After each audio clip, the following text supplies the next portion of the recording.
जमात जो पाकिस्तान का ही एक हिस्सा है, जो बिल्कुल बांग्लादेश में रहा, उसके द्वारा ही यूनेस्को रखा गया। लेकिन जैसे ही शेख हसीना की सरकार गिरी, इसका मौका पाकिस्तान ने उठाया, इसका मौका चीन ने उठाया, जिससे कि वो कहीं ना कहीं भारत के ऊपर दबाव डालती थी। बांग्लादेश अब भाषा के तौर पर नहीं भारत के साथ जुड़ा हुआ, पर मजहब को लेकर के वो पाकिस्तान से जुड़ गया। जो सिलीगुड़ी कॉरिडोर के नज़दीक है, उस इलाके में अगर एक लंबा रनवे बना करके बांग्लादेश को दे रहा है या बनाता है, तो आपको तो मालूम है चीन कोई चीज ऐसे फुकट में तो देता नहीं, बिल्कुल, वो तो अपना वसूली पूरा करेगा। सेकंड कॉरिडोर सेंसिटिव है, पर इतना सेंसिटिव भी हमने नहीं समझना चाहिए कि हम लोग कमजोर बिल्कुल भारत ने दे दिया। हाँ, एक जरूर एक चैलेंज है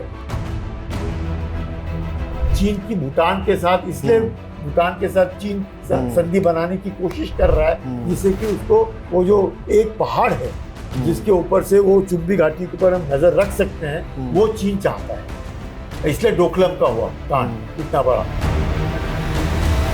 भारत ने 6 साल बाद सर लिपू लेक से जो व्यापारिक रिश्ते थे चीन के साथ भारत के, उनको दोबारा से रिज्यूम किया है। How important is this for India? चीन का मानना है कि आप हमेशा बॉर्डर को लेकर के ही हमारे को मत देखो, आप हमारे साथ अच्छे रिश्ते बनाओ और हमारे साथ ट्रेड करो।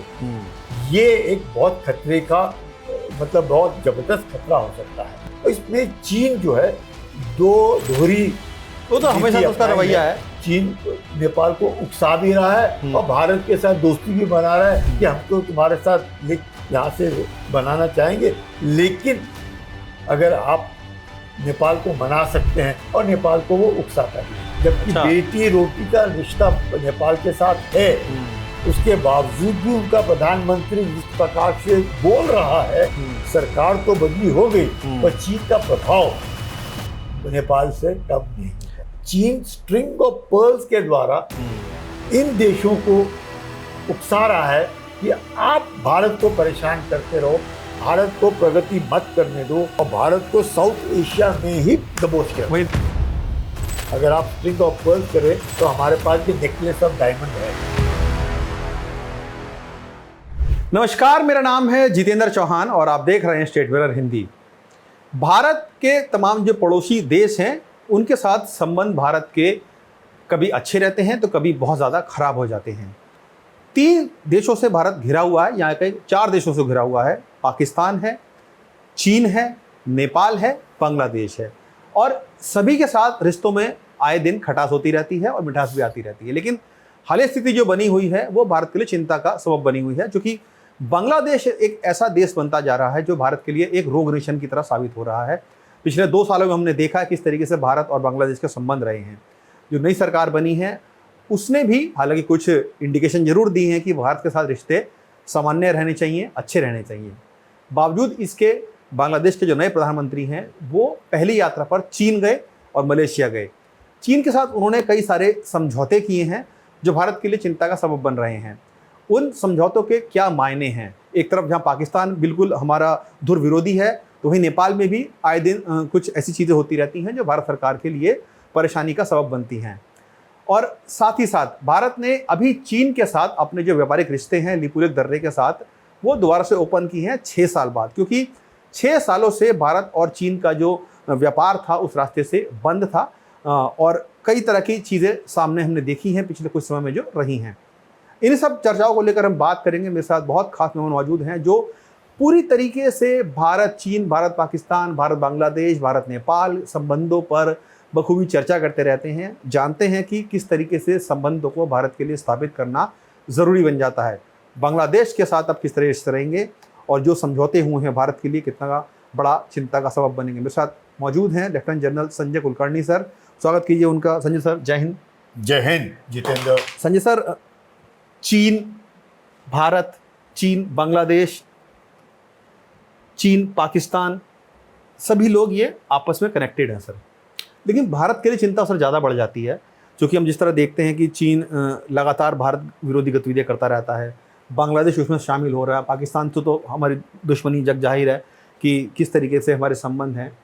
सर, बांग्लादेश के जो प्रधानमंत्री हैं वो अभी चीन दौरे पर गए थे जब से उनकी सरकार बनी नई, और कई सारे समझौते उन्होंने किए हैं सर।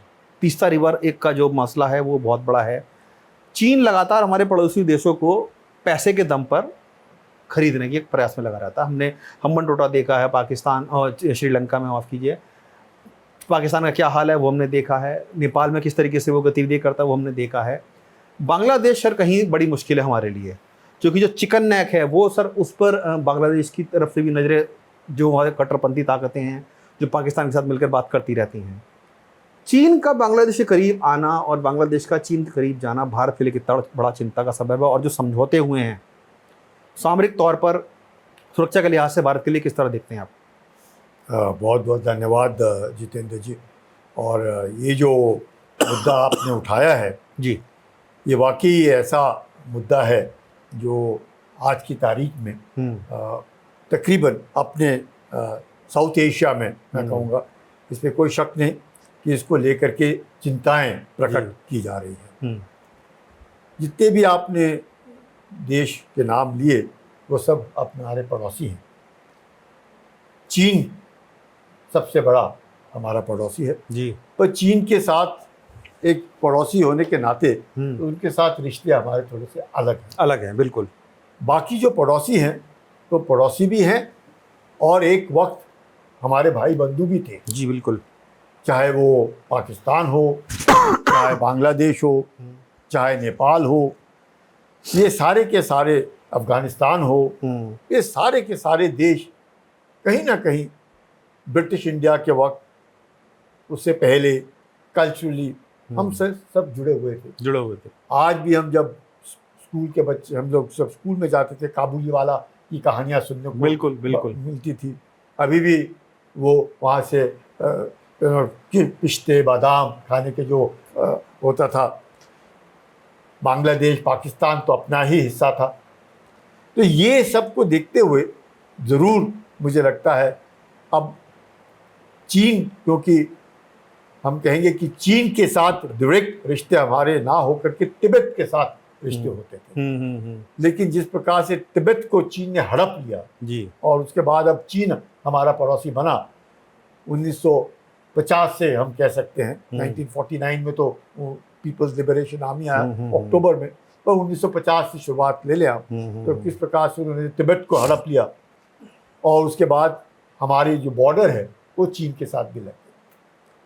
तो अब जैसे आपका सवाल है कि बांग्लादेश, जिसके लिबरेशन में, जिसके जन्म में भारत हम लोगों ने बहुत ज़बरदस्त योगदान दिया। भारत नहीं करवाया सर, योगदान नहीं दिया, भारत नहीं करवाया, मुझे मैं तो लगता है। मैं कहूँगा ये बात शायद उन्हें पसंद नहीं आती कि भारत ने उनको आज़ादी दिलाई। मैं कहूँगा कि चलो भारत ने योगदान, क्योंकि उनकी मुक्ति वाहिनी जो है उन्होंने भी काफ़ी जोर से, और खुद जो बंगाली हैं बांग्लादेश के, वो खुद पाकिस्तान के पंजाबियों से नाराज़ होकर के, चाहे वो भाषा को लेकर के हो या उनकी थोपी गई एक कल्चरल आइडेंटिटी बंगालियों के ऊपर हो जो उनको पसंद नहीं थी, और उस संदर्भ में जिस प्रकार से भारत ने पाकिस्तान के साथ लड़ करके बांग्लादेश को आज़ादी दिलाई, जिस आज़ादी में बांग्लादेश के लोगों ने भी वो बड़ा भाग हम लिया। सब जानते हैं पिछले जो चीज़ें रही हैं, चाहे बांग्लादेश के साथ हों या पाकिस्तान के साथ, लेकिन सर अब हम अगर हालिया स्थिति की बात करें, मैं सर उसको थोड़ा समझना चाहता हूँ आपसे कि अभी जिस तरीके से नई सरकार जो तारिक रहमान साहब की वहाँ बनी है और चीन का दौरा उन्होंने किया, कई सारे समझौते किए, वो भारत के लिए कितना बड़ा चिंता का सबब है? क्योंकि सबसे बड़ा जो उसमें एक जो ट्रीटी उन्होंने की है, एमओयू साइन किया है, वो तीस्ता रिवर को लेकर है, और ये तीस्ता रिवर वो प्रोजेक्ट है जो भारत कभी बांग्लादेश के साथ करने जा रहा था जब शेख हसीना की सरकार वहाँ पर थी। कितना बड़ा भारत के लिए डैमेज है कि वो प्रोजेक्ट चीन कब करेगा सर? ऐसे है कि जैसे हम लोग बातचीत कर रहे थे जी, बांग्लादेश के अंदर एक ऐसा तबका रहा शुरुआत से, जो जमात जो है जिसका झुकाव पाकिस्तान की तरफ रहा, और पाकिस्तान और चीन के जो रिश्ते हैं, जिसके वो बार बार कहते हैं कि हिमालय से ऊंचा, समंदर से गहरा और शहद से भी मीठा, ऐसा रिश्ता। और बांग्लादेश जो ईस्ट पाकिस्तान था, जहाँ पे तकरीबन 54-55 साल तक कोई भी शिप भी उनके यहाँ पे नहीं नहीं आया। आता। और अब हम देखते हैं कि पाकिस्तान अपना वहाँ पे शिप ला करके करता है, पाकिस्तान सबमरीन्स वहाँ पे ला रहा है, चीन ने अपने सबमरीन्स उधर लाता है, प्लस चीन ने जिस प्रकार से हंगोर सबमरीन पाकिस्तान को दिए, वो उसका इस्तेमाल वो वहाँ ले जाने पे करना चाहता है।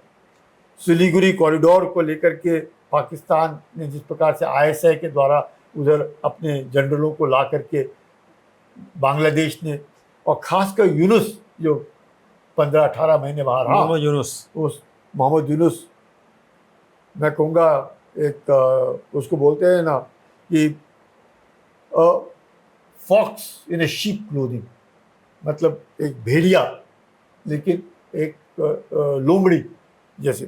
तो वो जो उसका इंसान की खाल में एक लोमड़ी, बिल्कुल वो उस हिसाब से जिस प्रकार से उसने लगातार अपने आप को पाकिस्तान के हवाले अपने आप को रखा, क्योंकि यूनुस का रहना मतलब जमात जो पाकिस्तान का ही एक हिस्सा भाग है, जो बिल्कुल बांग्लादेश में रहा, उसके द्वारा ही यूनुस को रखा गया।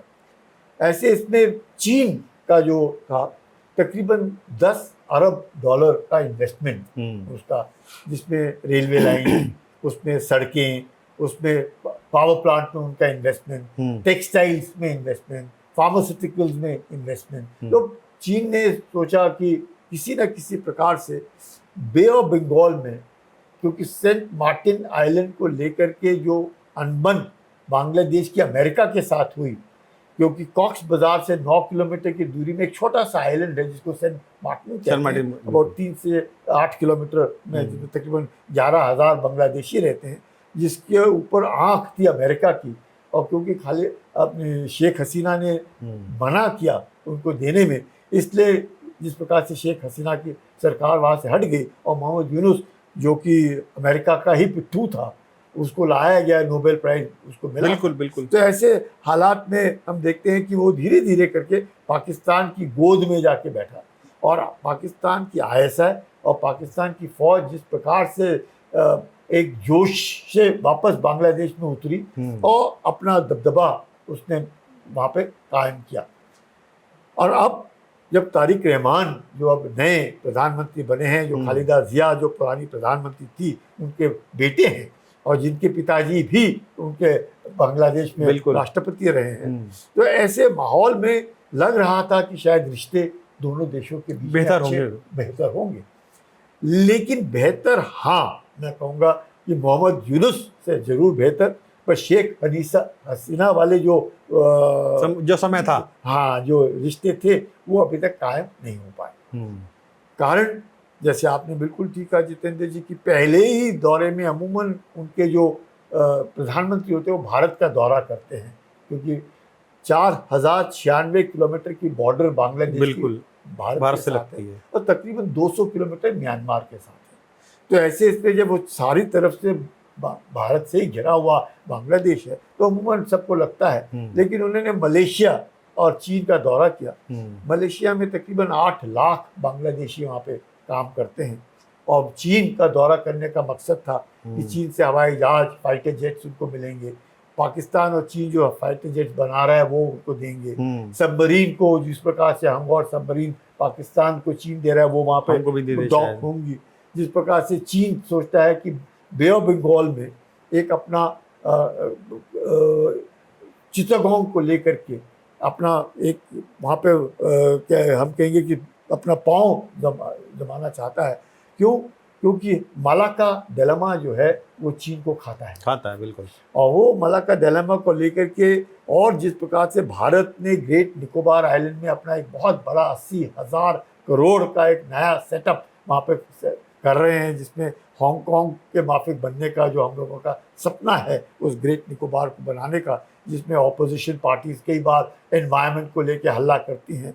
लेकिन बात एक ही है कि कहीं ना कहीं पर चीन को लग रहा है कि भारत जो है बे ऑफ बंगाल में और खासकर अंडमान निकोबार को लेकर के अपने आप को बहुत मजबूत बना रहा है। क्वाड को लेकर के चीन को थोड़ा सा एक डर रहता है कि कहीं ना कहीं ये अमेरिका के साथ अगर मिल गए, जापान और ऑस्ट्रेलिया के साथ मिल गए तो उनको परेशानी होगी। उसको देखते हुए चीन ने जिस प्रकार से पाकिस्तान के साथ चाइना पाकिस्तान इकोनॉमिक कॉरिडोर बनाया ग्वादार में, गिलगित बाल्टिस्तान से उनके एक सिंकियांग प्रोविंस से होते हुए जो सड़क ली है, वो इधर स्टेट ऑफ मलाका में जिसमें उसको हर हमेशा डर रहता है, जिसमें तकरीबन विश्व का 35% आवाजाही व्यापार होता है। बिल्कुल तकरीबन $5 ट्रिलियन का व्यापार यहाँ से होता है।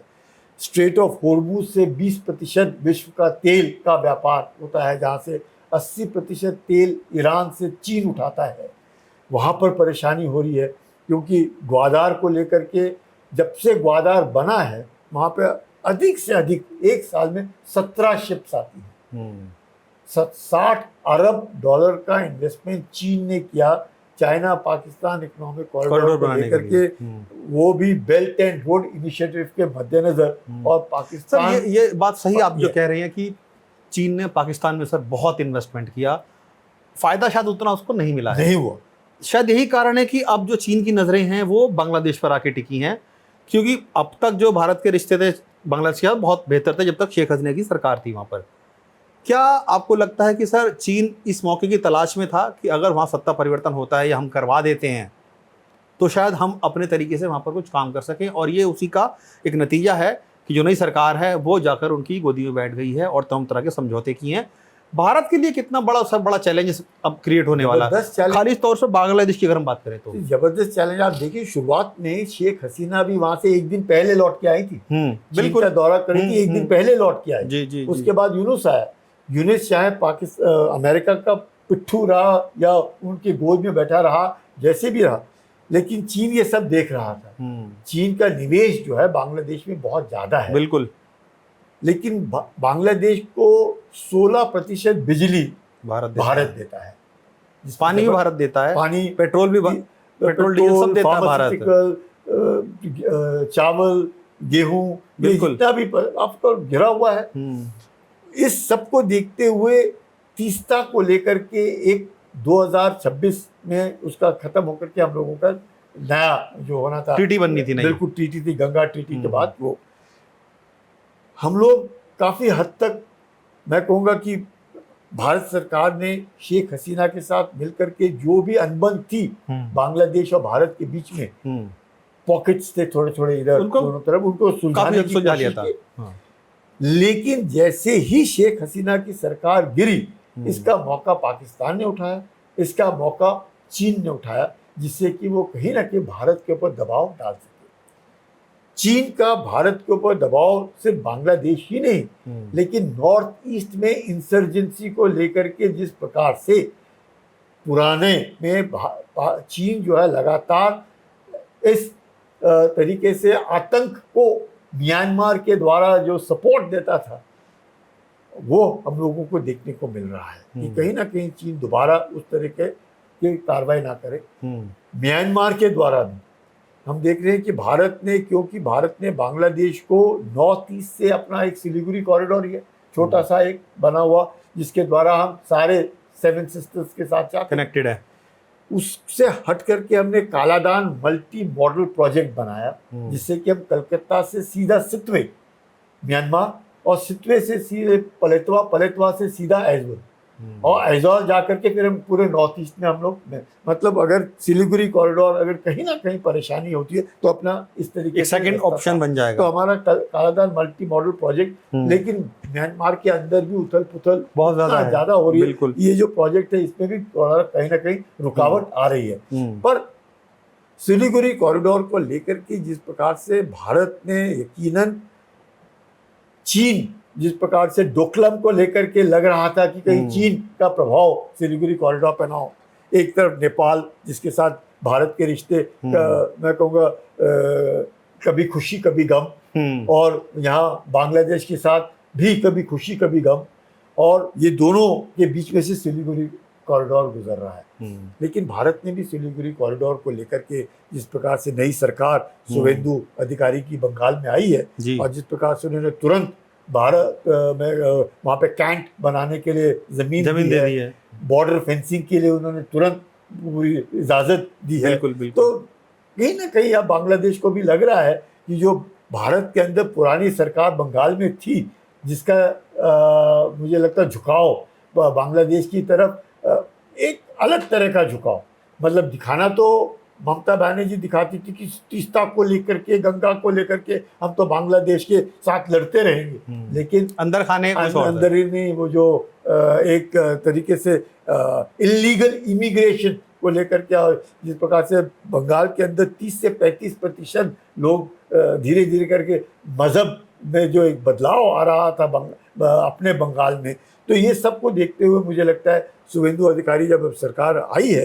तो उन्होंने आते ही पहले तो फेंसिंग के उन्होंने पूरी बीएसएफ को छूट दी, प्लस कैंटोनमेंट के लिए फौज को ज़मीन दी, और सिलीगुड़ी कॉरिडोर में अपना मजबूती प्रदान की। तो सिलीगुड़ी कॉरिडोर को हम अब मजबूती से देख सकते हैं। सिलीगुड़ी कॉरिडोर को ही चैलेंज भी मिल रहा है बांग्लादेश में सर।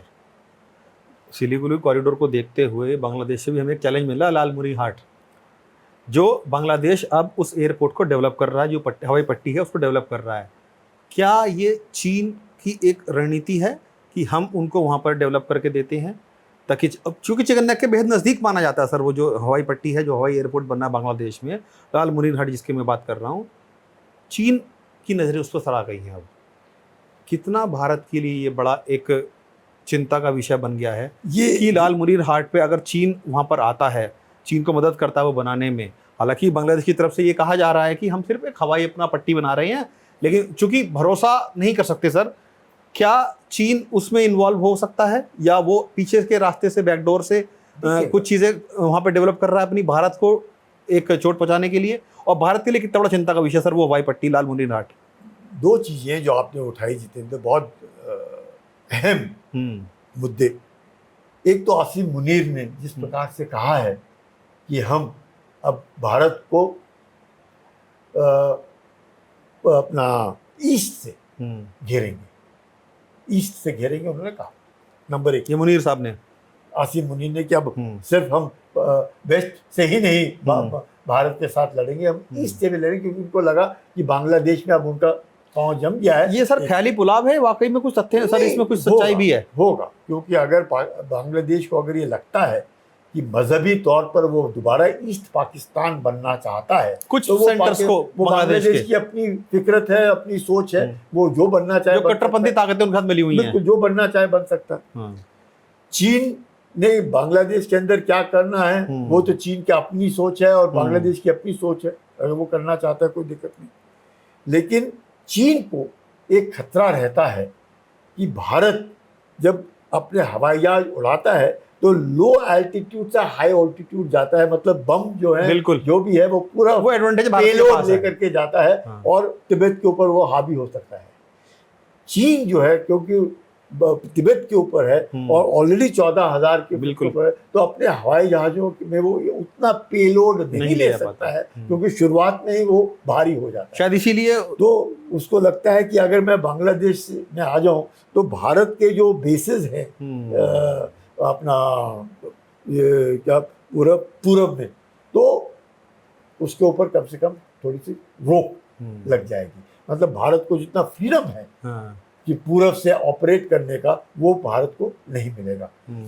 वहाँ बांग्लादेश और पाकिस्तान और बांग्लादेश और चीन, उनको लगता है सब मिलकर के अगर म्यांमार में भी अगर धीरे धीरे करके जो जिस प्रकार से हो रहा है, अगर म्यांमार का झुकाव चीन की तरफ हो जाता है क्योंकि हथियार के लिए या खाने पीने के लिए, तो ये तीनों देश मिलकर के भारत के ऊपर नॉर्थ ईस्ट में एक इंसर्जेंसी और दूसरा इस तरीके से दबाव डालने की जो उनकी सोच है वो पूरी हो जाएगी, जिससे कि मलाका डिलेमा जो है वो चीन को नहीं खाएगा। और लेकिन जो सर मैं आपसे कह रहा हूँ कि आपने जैसा कि एक हिंट भी दिया है कि भारत जो फ़ायदा है एयर स्पेस का भारत को वहाँ पर ज़्यादा है, शायद इसीलिए चीन जो है उस एयरपोर्ट पर लालमुरीन हाट जिसकी मैं बात कर रहा हूँ, जो चिकन नेक के बेहद करीब है हमारे, उस पर सर नजरें गड़ रहा है। अगर सर भविष्य में PLA पाकिस्तान की, चीन की एयरफोर्स या चीन की सेना के हाथों में अगर वो एयरबेस आ जाता है,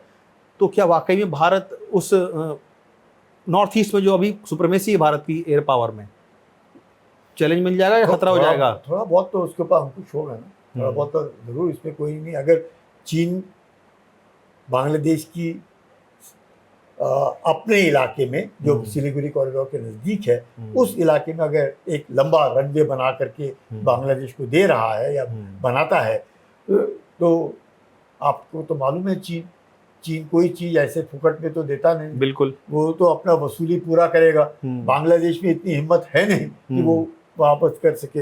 यही कारण है कि ग्वादार को लेकर के आपने देखा कि किस प्रकार से 40% 40 साल के लिए ग्वादार वोट ले लिया था उन्होंने। बिल्कुल, श्रीलंका क्योंकि पैसे वापस नहीं कर हम्बन सका, टोटा हमने देखा 90 साल के लिए हम्बन टोटा चला गया। बिल्कुल, वैसे ही आप ये देख सकते हैं कि कोको आइलैंड जो कि ग्रेट निकोबार प्रोजेक्ट के बगल में कोको आइलैंड जो भारत का एक भाग था जो हम लोगों ने म्यांमार को दिया, म्यांमार ने उठ करके चीन को दे दिया।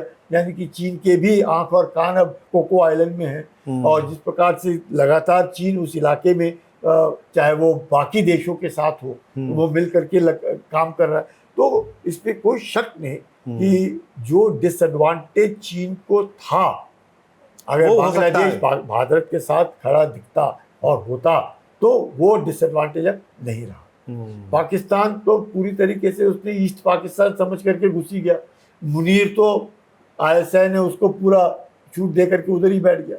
तो आप देख सकते हैं कि बांग्लादेश अब भाषा के तौर पर नहीं भारत के साथ जुड़ा हुआ, पर मजहब को लेकर के वो पाकिस्तान से जुड़ गया। अब बांग्लादेश, क्योंकि सर अभी जो इलेक्शन बांग्लादेश में हुए और जो भी जो कट्टरपंथी ताकतों की जो पार्टियां वहां पर थी उनकी तमाम सीटें जो आई हैं वो भारत के बॉर्डर वाले इलाकों से आई हैं। बिल्कुल, जमात सारी की सारी सीटें कहाँ जीती? बॉर्डर इलाके में, मालदा के ऑपोजिट है कि नहीं, मुर्शिदाबाद के ऑपोजिट, दार्जिलिंग के ऑपोजिट, वो भारत के लिए बड़ा चिंता का विषय है। मतलब पूरा जो बॉर्डर का इलाका है वो जमात को दे दिया और बाकी जो तारिक रहमान की पार्टी है बांग्लादेश नेशनलिस्ट पार्टी उन्होंने सेंटर से ले लिए। मतलब उनको भी खुश रखा और अपने आप भी सरकार में आ गए। तो ये जो एक चाल चली गई या जो चाल पाकिस्तान ने मदद की या जमात ने अपना पांव जमा लिए, ये जरूर एक खतरे की घंटी है जिसको लेकर के आज आप देख रहे हैं मालदा में जिस प्रकार से ये बोल रहे हैं मस्जिद बनाएंगे, बोल रहे हैं वो वहाँ का कोई जहांगीर या कोई जो है हाँ जो भी है हुमायूं है जहांगीर है तो मस्जिद बनाएंगे, बाबरी मस्जिद। हाँ, तो ये जो सोच है इस सोच को हमारी तरफ भी, क्योंकि वहाँ पे मजहबी तौर पर जो हो रहा था, अब जब भारत के अंदर बंगाल के अंदर जो सरकार आई है जिसकी सोच बांग्लादेश के साथ मजहबी सोच नहीं मिलती है, ये एक अच्छी बात है और यही रहना चाहिए। यूँ नहीं तो वहाँ पे एक उथल पुथल होने का खतरा है। सर चूंकि हम लगातार बात कर रहे हैं कि बांग्लादेश को लेकर, चीन को लेकर, एक सर इशू तिब्बत में भी आता है चुम्बी वैली का लेकर। सर आपने उसको ज़रूर समझे हैं, थोड़ा हम समझना चाहेंगे कि वो चुम्बी वैली भारत के लिए कितना इंपॉर्टेंट है, क्योंकि चिकन नेक के वो भी बहुत करीब मानी जाती है। देखिए चुम्बी घाटी जो है वो एक वक्त में जब तिब्बत और भारत के रिश्ते अच्छे थे ब्रिटिश इंडिया के वक्त जी, और फिर उसके बाद हम लोग जब लासा जाते थे तो हम चुम्बी वैली से ही गुजरते हुए जाते थे जहाँ पे डोकलम का कांड हुआ। बिल्कुल, डोकलम से हम लोग चुम्बी घाटी हमारे नजर के नीचे है। अब चुम्बी घाटी क्योंकि तिब्बत को हड़प लिया चीन ने, क्योंकि चीन ने तो चुम्बी घाटी कहाँ चली गई, अब चीन का भाग बन गया। भारत ने क्या बोला है कि तिब्बत चीन का भाग है।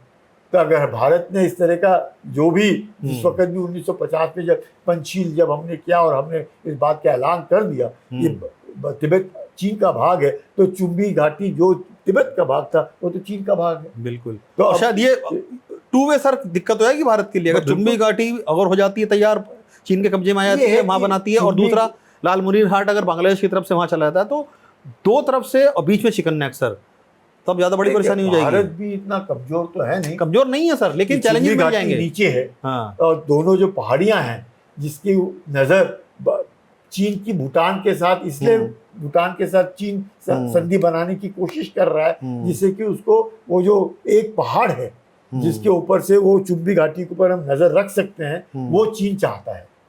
इसलिए डोकलम का हुआ कांड इतना बड़ा, क्योंकि वो है कहाँ, भूटान में है और भूटान के साथ हमारी संधि है और भूटान ने हमारी मदद मांगी इसलिए हम लोगों ने मदद की। तो ये जो है चुम्बी घाटी के द्वारा चीन भारत के ऊपर हाँ, एक रास्ता है जिसके ऊपर हमारी नजर रहती है, क्योंकि पहाड़ी जो है वो हमारे नीचे डाउन में है, लेकिन लड़ाई है, कभी भी किसी को फायदा मिल कभी सकता है। भी हो सकता है, और दुश्मन को कभी भी कमजोर नहीं समझना चाहिए और हमारी तैयारी पूरी रहनी चाहिए। बिल्कुल। इसलिए चुम्बी घाटी के ऊपर नजर, सिलीगुड़ी कॉरिडोर में ऊपर ही नहीं, अंडर टनलिंग भी हम लोग कर रहे हैं, जैसे कि हम लोग को किसी तरीके से कट ऑफ नहीं होना चाहिए।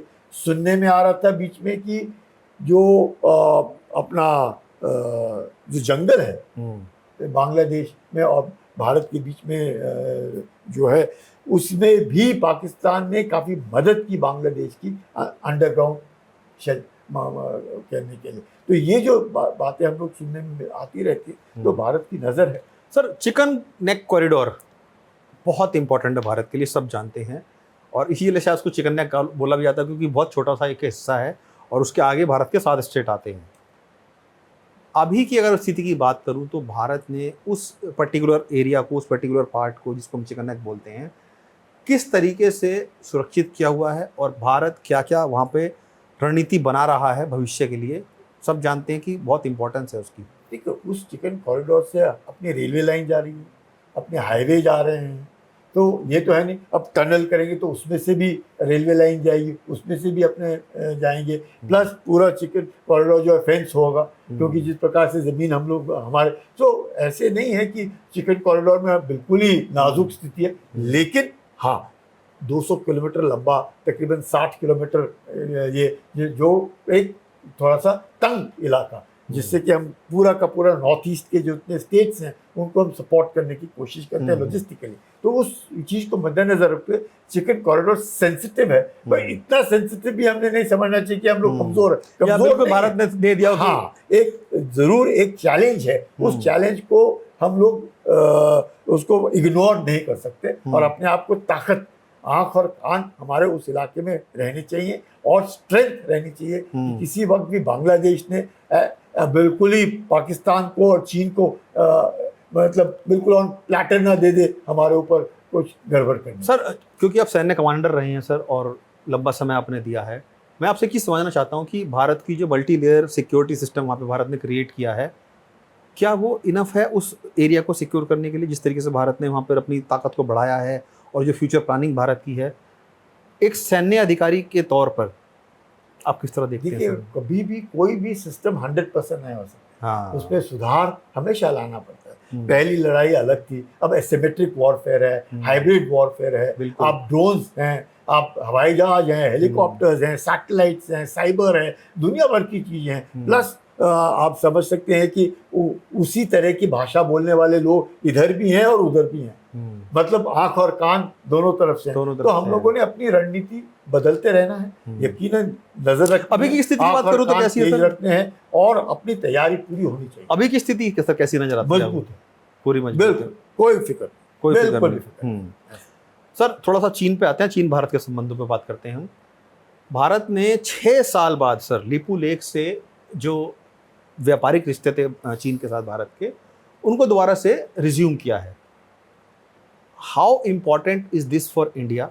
आप किस तरह देखते हैं, भारत के लिए कितना इंपॉर्टेंट है और संबंध किस तरीके से भारत चीन के अब सुधर रहे हैं? क्या कुछ तलखी कम हो रही है, व्यापारिक रिश्ते बढ़ रहे हैं और लिपू लेक के जरिए इस रास्ते को खोला जा रहा है, तो भारत के लिए कितना बड़ा एक कदम है ये? देखिएगा, चीन के साथ रिश्ते अच्छे हो रहे हैं, ये बहुत अच्छी बात है।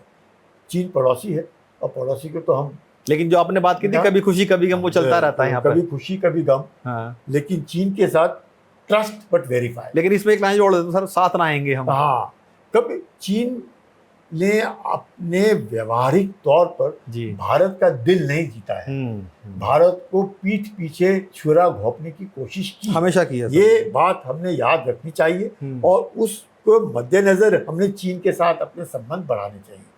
चीन का मानना है कि आप हमेशा बॉर्डर को लेकर के ही हमारे को मत देखो, आप हमारे साथ अच्छे रिश्ते बनाओ और हमारे साथ ट्रेड करो। ये एक बहुत खतरे का, मतलब बहुत जबरदस्त खतरा हो सकता है, क्योंकि अभी $100 बिलियन का ट्रेड है, जिसमें $80 बिलियन तो चीन के फेवर में है, सिर्फ $20 बिलियन हमारे। तो चीन के साथ हमने इस ट्रैप में नहीं फंसना है कि ट्रेड, और भारत ने साफ कहा है कि अगर हमारे रिश्ते आपके साथ बॉर्डर के ऊपर अच्छे होंगे तो हमारे रिश्ते अच्छे होंगे। क्योंकि सर गलवान के बाद जो गलवान में इंसिडेंट हुआ था और वहां पर जो भी कार्रवाई, सैन्य कार्रवाई, उसके बाद से भारत ने संबंध खत्म कर दिए थे। देखिए क्या सीमाओं पर भारत की जो चीन से लगती हैं, चाहे वो लद्दाख का रीजन का इलाका हो, उत्तराखंड का इलाका हो, या इधर दूसरे पूर्वी क्षेत्रों की हम बात करें, क्या सीमा पर शांति है इस वक्त दोनों देशों के बीच में? और यही कारण है कि अब लिपुलेख के जरिए जो है दोबारा से रास्ता खोला जा रहा है। ये शांति है, मैं ये नहीं कहूँगा शांति मजबूरी है या वाकई में शांति है? देखिए दोनों की बोथ विन विन सिचुएशन। शांति चीन भी चाहता है और शांति भारत भी चाहता है, इसमें कोई शक नहीं। लेकिन ये शांति LAC के ऊपर है, यानी अभी भी भारत और चीन का बॉर्डर नहीं है, डिमार्केट नहीं हुआ है, डिस्प्यूट LAC है, लाइन ऑफ एक्चुअल कंट्रोल पे हम लोग चल रहे हैं, जिसके ऊपर वो कभी भी आपने देखा 1993 का एग्रीमेंट, 1996 का एग्रीमेंट, 2004 के, इतने सारे एग्रीमेंट होने के बावजूद भी चीन ने जिस प्रकार से गलवान में और 2013 में शी जिनपिंग के आने के बाद जिस प्रकार से रिश्ते लगातार नीचे और खराब हो रहे हैं, ये क्या दर्शाता है कि चीन जो है मतलब कुछ बोलता कुछ और है और करता कुछ और है। और ये चीन के ऊपर हम लोग विश्वास नहीं कर सकते। दोनों देशों के बीच में विश्वास की कमी है और ये विश्वासघात जो चीन ने किया है भारत के साथ गलवान के बाद और उससे पहले लगातार जो चीन करता है 1962 में और अब उसके बाद फिर बीच में हम लोगों ने नथुला में देखा किस प्रकार से चीन ने कार्रवाई की। तो चीन के ऊपर भरोसा करना एक थोड़ा सा मैं कहूँगा थोड़ा सा शक और थोड़ा सा हमेशा सोच करके चीन के साथ दोस्ती बढ़ानी चाहिए, लेकिन बढ़ानी चाहिए, दोस्ती होनी चाहिए। लिपुलेख को लेकर के 1962 के बाद लगातार वहाँ पे ट्रेडिंग पॉइंट है और वो चीन मानता है, लेकिन नेपाल नहीं मानता है। एग्जैक्टली सर, उसी पे आने वाला था। क्योंकि काला पानी और लिपियादुरा से लिपुलेख, लिपियादुरा ये जो है भारत की नेपाल के साथ ट्रीटी ऑफ सेगोली है 1816, जो कि कहता है कि काला पानी जो है नदी उसका वेस्टर्न जो है वो बाउंड्री है। नेपाल कहता है उसका ओरिजिन, मतलब वहां से नदी या वो धीरे से वो नदी नहीं कहूँगा, एक छोटा सा जो एक झरना आता है वहां से हम लोग देखते हैं काला पानी को लेकर लिपुलेख। इसको लेकर के जो ओली की सरकार थी उसने अपने जो 100 रुपए के जो करेंसी नोट थे उसमें भी इस इलाके को अपना दिखाने की कोशिश की थी। इसमें चीन जो है दो दोहरी, वो तो हमेशा तो उसका रवैया है। चीन नेपाल को उकसा भी रहा है और भारत के साथ दोस्ती भी बना रहा है कि हम तो तुम्हारे साथ यहाँ से बनाना चाहेंगे, लेकिन अगर आप नेपाल को मना सकते हैं, और नेपाल को वो उकसाता भी है। भारत ने लिपुलेख से कैलाश मानसरोवर को जाने के लिए रास्ता बनाया और उस रास्ते से भारत 1-2 दिन में करके वापस आ जाता है। लेकिन चीन क्या चाहता है कि वो सिक्किम के द्वारा आए, जिससे कि कम से कम 10-15 दिन लगे और उनके टूरिज्म को बढ़ावा मिले, और यहाँ से हम बाहर जाएंगे और 8 घंटे में वापस। वो नहीं चीज। इसको लेकर के बुलंद शाह की जो अभी नई सरकार बनी है, हम लोगों ने सोच, लेकिन वो भी कहीं ना कहीं चीन की तरफ झुकाव दिखता है। और वो चीन का झुकाव इसलिए दिखता है क्योंकि नेपाल को जिस प्रकार से चीन के डीप पॉकेट्स बोलते हैं, क्योंकि चीन अब थोड़ा पैसा आ गया है तो वो नेपाल को देता है। चीन ने बीजिंग से एक रेलवे लाइन लाई है लासा और लासा से शिगात्से, और शिगात्से से वो रेलवे लाइन बना रहा है काठमांडू। तो ये लाइन बनने में थोड़ी सी परेशानी आ रही है क्योंकि बहुत टनलिंग बहुत है, लेकिन 200 किलोमीटर की दूरी पर अब वो पहुंच गया है सिर्फ काठमांडू से। तो अगर समझ सकते हैं कि 200-250 किलोमीटर काठमांडू से, तो धीरे धीरे करके शिगात्से से वो धीरे धीरे अपना रोड बनाएगा। रोड तो बन सकता है, रेलवे लाइन बनाने में थोड़ा सा टाइम लगता है और रिस्की होता है।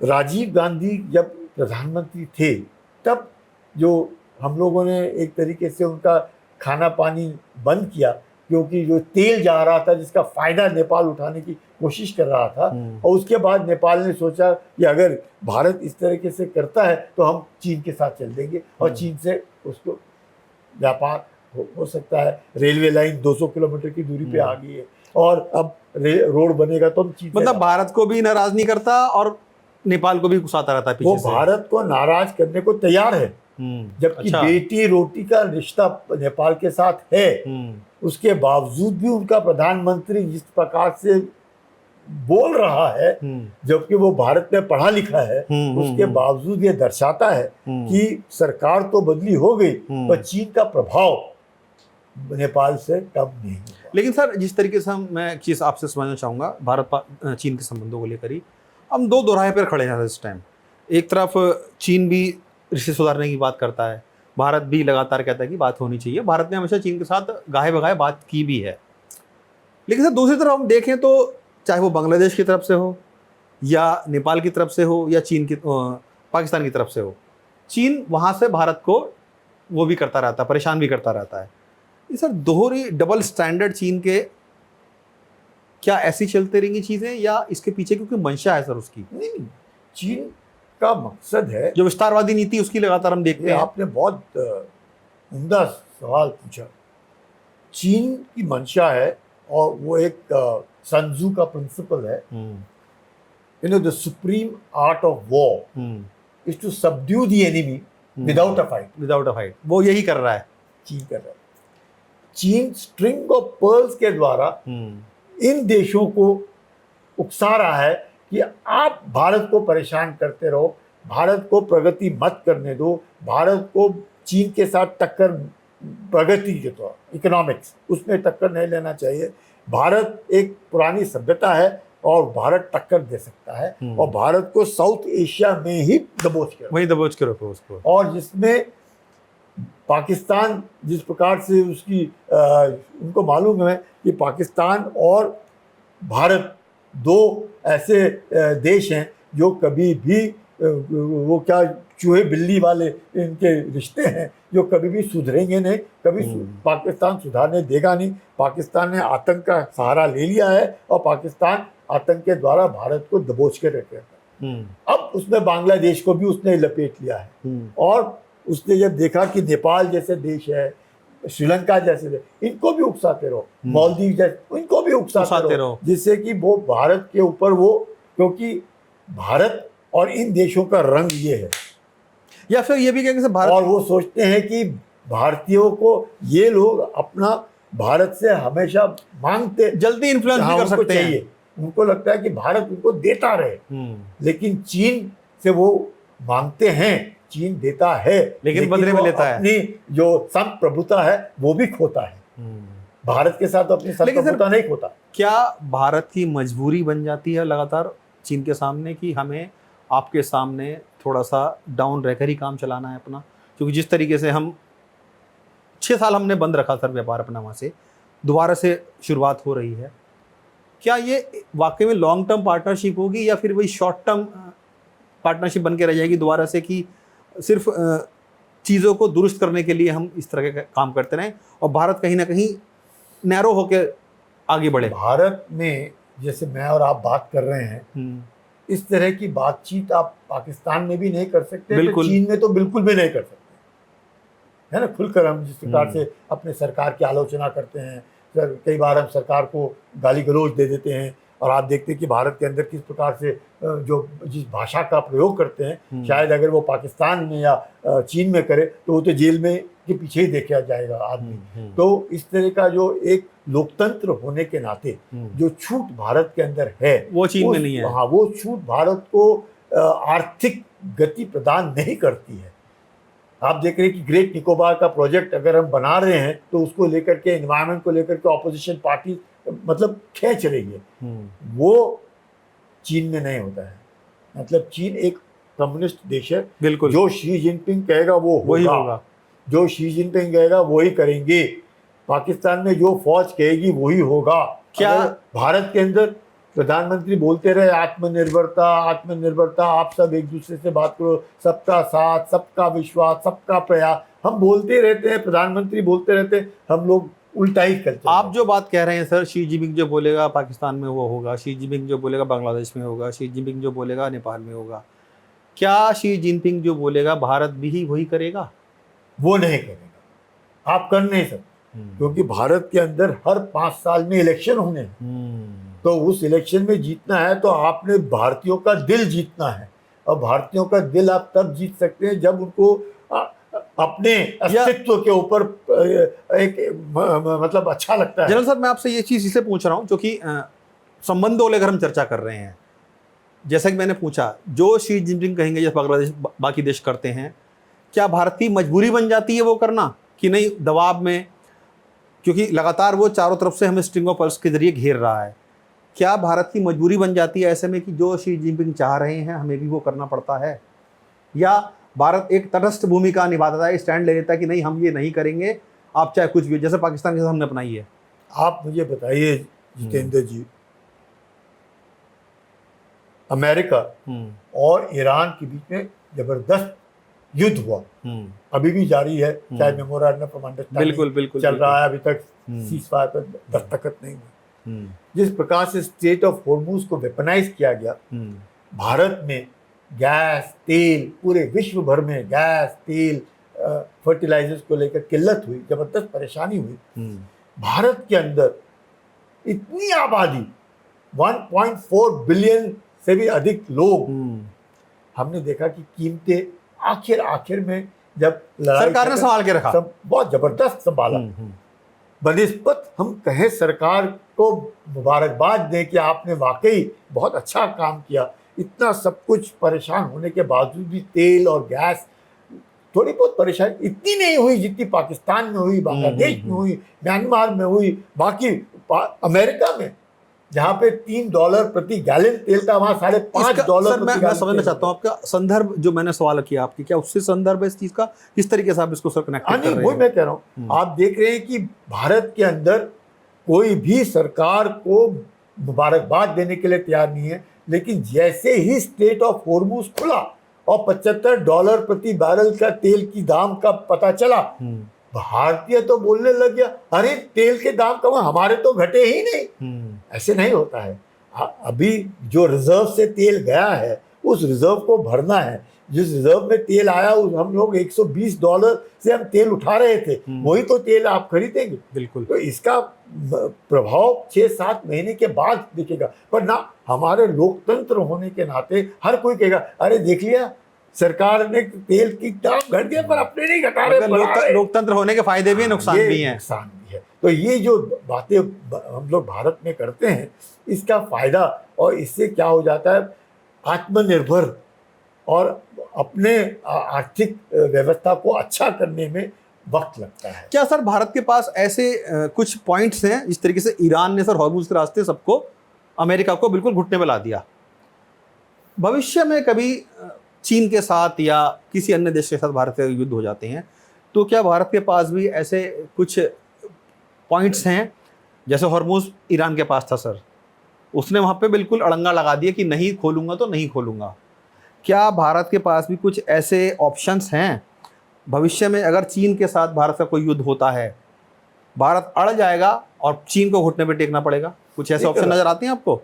डेंग जियाओपिंग मालाका डिलेमा का बात करते थे, और उस बात को मद्देनजर रखते हुए ही चीन ने सीपीसी के द्वारा ग्वादार में खोला और अपने आप को वो इस इलाके में मजबूती प्रदान कर, इधर फिर क्वाड खोल दिया हमने भारत ने। तो भारत जब क्वाड के साथ संबंध अच्छे रखता है, जब अमेरिका ऑकस करता है, जब अमेरिका स्क्वाड करता है और भारत के इनसे सबसे रिश्ते अच्छे होते हैं, तो चीन को डर रहता है कि पूरा व्यापार चीन का पूरी आर्थिक उसकी व्यवस्था जो है वो मैन्युफैक्चरिंग पर निर्भर है। 35% चीन की व्यवस्था मैन्युफैक्चरिंग, पूरे विश्व को सामान बांट रहा है, और वो कहाँ से जा रहा है, वो कहाँ से जा रहा है, सारा का सारा। लेकिन भारत क्या रोक सकता है वो? कभी भारत रोक सकता है वो सब चीजें? ये मैं तो नहीं कहूँगा, जैसे ईरान ने रोक दिया। रोक सकता है नहीं, पर जरूर काबिलियत तो है, काबिलियत है। और इसीलिए हम लोगों ने सबके साथ हमारी जो संधि है, हम लोग सब देशों पॉजिटिव मिल करके जब बातचीत करते हैं, मुझे लगता है इस तरह की नौबत नहीं आनी चाहिए। लेकिन ये जो एक डर है वो चीन के दिल में रहना चाहिए कि आप हर हमेशा वो नहीं कर सकते, जो अपनी मनमानी नहीं कर सकते। अगर आप स्ट्रिंग ऑफ पर्ल्स करें तो हमारे पास भी नेकलेस ऑफ डायमंड है। ये नहीं सोचना चाहिए ये भारत कमजोर। मतलब चीन भी कहीं ना कहीं जानता है, भारत से डर के रहता है कि हाँ भारत कभी भी उसको घुटने पर ला सकता है। मैं डर नहीं कहूँगा, पर जैसे चीन जो है, चीन की जिस प्रकार से आर्थिक उन्नति हुई है, स्थिति जो है मजबूत होती जा रही है, जिस प्रकार से चीन अमेरिका से टक्कर लेने की कोशिश कर रहा है, जिस प्रकार से चीन भी अपनी संधि और विश्व में अपना पांव जमाने की कोशिश कर रहा है, जिस प्रकार से शी जिनपिंग कह रहे हैं कि चाइना को सेंटर ऑफ यूनिवर्स और बाय 2049 वो चीन को उस मकाम पर ले जाएंगे जो अमेरिका को टक्कर देगा। चीन को ज्यादा खतरा सर चैलेंजेस जो दे रहा है वो भारत दे रहा है या अमेरिका दे रहा है सर? अमेरिका, कोई शक ही नहीं, अमेरिका। भारत कहीं नहीं टिकता। चीन की दुश्मनी या कंपटीशन अमेरिका से है। भारत तो चीन के इसमें आता ही नहीं है। चीन के हमारे लिए चीन एक बहुत बड़ा चैलेंज है, इसमें कोई शक नहीं, हमारे लिए चैलेंज है। पर चीन भारत को उस निगाह से नहीं देखता है, क्योंकि उसको लगता है अगर वो अमेरिका को पिस सकता है तो बाकी देश तो वैसे पिस जाएंगे। पर नए दौर की लड़ाई में जिस प्रकार से आपने देखा कि ईरान जैसा देश जिसके पास कुछ भी नहीं सिवाय मिसाइल्स और ड्रोन के, उसने भी अमेरिका को घुटने पे टेक दिया। जब अमेरिका 900 अरब डॉलर अपने मिलिट्री के ऊपर खर्च करता है और ईरान सिर्फ 10 अरब डॉलर और कहाँ अमेरिका 900 अरब डॉलर, तब भी अमेरिका और चीन के बीच में जो मेमोरेंडम ऑफ अंडरस्टैंडिंग हुई उसमें आप देखते हैं सारी ईरान की सारी उंगलियां घी में और सर कढ़ाई में आप देखो 300 अरब डॉलर मिलेंगे, सारा डीप फ्रीज अकाउंट 24 अरब डॉलर फ्री होगा, स्टेट ऑफ हॉर्मुज में जो हम कहेंगे वही होगा। आप हमारे को कुछ नहीं कह सकते, आप हमारे जो आपने हमारा नुकसान पहुंचा उसकी आप भरपाई करो। ये तो सर बात हो गई उसकी जो आपने कहावत की कि चारों उंगलियां घी में, और जो भी कहावत है। भारत की स्थिति सर इसमें कहाँ है? तो भारत की स्थिति कहाँ, कौन सी कढ़ाई में है आज की तारीख में? विन विन सिचुएशन भारत भी है। स्टेट ऑफ हॉर्मुज खुला रहता है तो भारत को भी तेल मिलने में आसानी होती है। गैस कटर से जो तकरीबन 70% गैस हम कटर से उठाते हैं उसमें आने में आसानी होगी, तो इसमें कोई शक नहीं। स्टेट ऑफ हॉर्मुज के खुलने से Bharat win win situation. Sir मेरा आखिरी सवाल है आपसे चलते चलते, भारत और चीन के संबंध सब जानते हैं किस तरीके से हैं। क्या चीन सिर्फ गीदड़ भपकी देता रहता है भारत को अलग अलग मोर्चों पर? बांग्लादेश हो, श्रीलंका हो, म्यांमार हो, पाकिस्तान हो, अफगानिस्तान हो, सिर्फ गीदड़ भपकी या कुछ ठोस भी है उसके पास कि हाँ भारत को वो परेशान करता रहेगा, परेशान कर सकता है? वो भारत को परेशान करता रहेगा अपने प्रॉक्सीज के द्वारा। जिस प्रकार से ईरान इजराइल को परेशान करता है, हमास, हिजबुल्लाह, हूदी उसके द्वारा, उसी तरह चीन भी भारत को परेशान करता रहेगा। पाकिस्तान, बांग्लादेश, इन देशों को इर्द गिर्द मतलब उकसाता रहेगा, अपने आप को दूर रखेगा और उनको एक तरीके से कहकर चलो चलो लगे रहो मैं तुम्हारे साथ खड़ा हूँ पीछे, और दोस्ती का हाथ भी बढ़ाएगा, उनको उकसाता भी रहेगा। तो हमें अपने आप को आर्थिक जो है, एक तो अंदरूनी भारत मजबूत होना चाहिए, बहुत ज़रूरी है अंदरूनी भारत मजबूत। और इस बात में बिल्कुल कोई दो राय नहीं है कि अंदरूनी हालत बहुत मजबूत होनी चाहिए, और मजबूत तभी होते हैं जब पॉलिटिकल सिस्टम किसी देश का मजबूत होता है, और भारत का पॉलिटिकल सिस्टम बहुत मजबूत है। और जिस तरीके से सरकार कदम उठाती हैं, इस बात में कोई दो राय नहीं है कि भारत हर तरह की मुसीबत को झेलने के लिए बिल्कुल तैयार है। चाहे वो चिकन्या कॉरिडोर की बात कर लें, बांग्लादेश की बात कर लें, पाकिस्तान की बात कर लें, नेपाल की बात कर लें, जो एक रणनीतिक चीज़ें होती हैं देश के लिए, साझेदारी दूसरे देशों के साथ या सैन्य समझौता दूसरे देशों के साथ, भारत हर मोर्चे पर कहीं ना कहीं उन पर अपने आप को मजबूत करता रहता है। और जो ख्वाब दूसरे देश पाल के बैठे हुए हैं, चाहे वो बांग्लादेश हो या पाकिस्तान हो, कि चिकन नेक के जरिए भारत को वो कहीं ना कहीं चोट पहुंचाने का प्रयास करने की कोशिश करते हैं या कर रहे हैं। चीन उसका भले साथ दे रहा हो, लेकिन भारत पूरी तरीके से उन सभी चीज़ों का जवाब देने के लिए, माकूल जवाब देने के लिए तैयार है। जनरल सर बहुत शुक्रिया हमसे बात करने के लिए, समझाने के लिए कि पूरी स्थिति किस तरह बनी हुई है, और उम्मीद करते हैं कि हमारे दर्शकों को ये चीज़ें बहुत अच्छी लगेगी जो सर ने समझाई हैं कि भारत आज कहाँ स्टैंड करता है और दुनिया के जो देश हैं वो भारत को लेकर क्या समझते हैं। खास तौर से साउथ ईस्ट एशिया में भारत की जो सुप्रीमेसी है, चीन उसको भले न बढ़ने देना चाहता हो, लेकिन भारत लगातार आगे बढ़ रहा है। हमारे साथ जुड़ने के लिए शुक्रिया। अगर आपको ये प्रोग्राम अच्छा लगा हो तो उसको कमेंट करें, लाइक करें और शेयर करें। आप देखते रहिए स्टेट मिरर।